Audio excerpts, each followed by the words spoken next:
कमर साहब, आपकी तरफ आता हूं। सबसे पहले इस ड्राफ्ट को लेकर, इस मंसूबे को लेकर अभी बहस जारी थी। हर कोई अपने अपने हिसाब से इसकी इंटरप्रिटेशन कर रहा था कि अचानक से ये डेडलाइन का दिया जाना, ये क्या ट्रंप के ऊपर भी कोई दबाव था किसी किस्म का? बहुत शुक्रिया।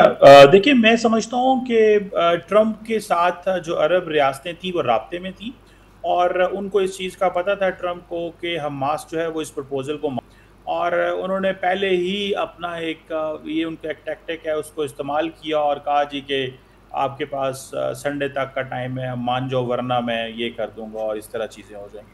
सो मेरा ख्याल है कि हमास ने अपने जो इंटरलोक्यूटर्स हैं उनके ज़रिए कम्युनिकेट कर दिया हुआ था सऊदी अरब, कतर, इजिप्ट के ज़रिए कि वो इस चीज़ को एक्सेप्ट करने जा रहे हैं, और दूसरा फ़लस्तीनियन अथॉरिटी ने भी इसको एक्सेप्ट किया हुआ था। तो लार्जली कोई इतनी लंबी चौड़ी स्पेस थी नहीं हमास के लिए, क्योंकि हमास का भी इसलिए जो सबसे इम्पोर्टेंट चीज़ है वो यही है कि ये जो जेनोसाइड है ये रुके, हाँ। ताकि at the end of the day हम एक डायरेक्शन की तरफ जा सकें। सो मेरा ख्याल है कि ये ट्रंप साहब ने वो अपना इस तरह के जो ऑफेंसिव कार्ड्स हैं या जो स्ट्रेटेजिक कम्युनिकेशन के जो टूल्स हैं वो ये करते रहते हैं। सो मैं इसको इस सेंस में देखता हूँ, उनको बैकग्राउंड में इंफॉर्मेशन थी कि हमास मान रही है। ठीक है। डॉक्टर शाजिया, आप भी मुत्तफिक हैं कमर साहब के इस थॉट से? हाँ, पार्शली जो है बैकडोर डिप्लोमेसी तो चलती है, लेकिन मेरा ये नहीं ख्याल कि 100% किसी को ये था कि ट्रंप की बुलिंग जो है वो हमास इसको फेस वैल्यू पे ले लेगी। लेकिन ऑफ कोर्स के जितने मुस्लिम ममालिक और अरब ममालिक थे वो हमास के साथ राब्ते में थे, इसी वजह से उन्होंने गारंटी भी दी थी, और जो प्लान वो अपना वर्जन दे के आए थे जिसको बाद में मुआहदे की शक्ल इख्तियार होनी है फ्यूचर में, जिसका कि आपने जिक्र किया जिसमें टेम्परिंग हुई है।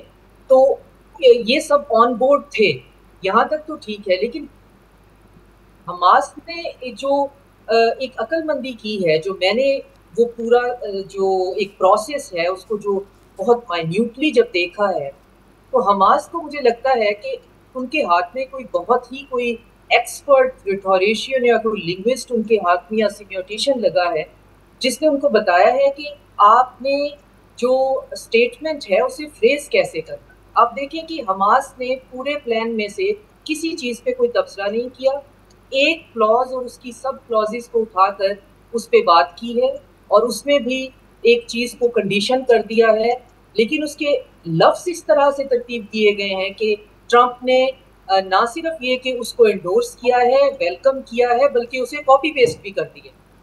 और कॉपी पेस्ट करने से पहले अपने भी 3 लाइनें लिखी हैं, जिसमें लिखा है कि मैं वेलकम करता हूँ पैलेस्टीनियन रेजिस्टेंस फोर्स। तो पहली दफा हमारे कानों के लिए ये भी बड़ी अजीब बात है कि हमास टेररिस्ट पहली दफा जो है ऑफिशियली उनको पैलेस्टीनियन रेजिस्टेंस फोर्स भी ट्रंप ने कहा है।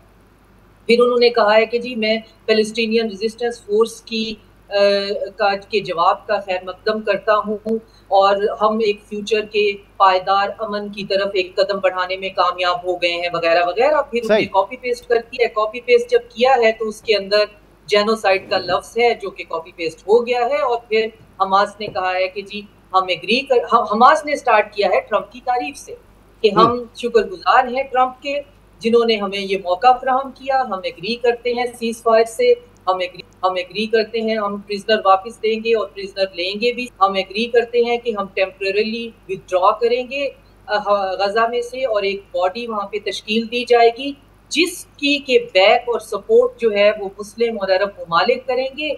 और फिर हम उस निगोशिएशन का एक हेल्दी, एक्टिव और रिस्पॉन्सिबल पार्ट होंगे जो कि नियर फ्यूचर में स्टार्ट होगी।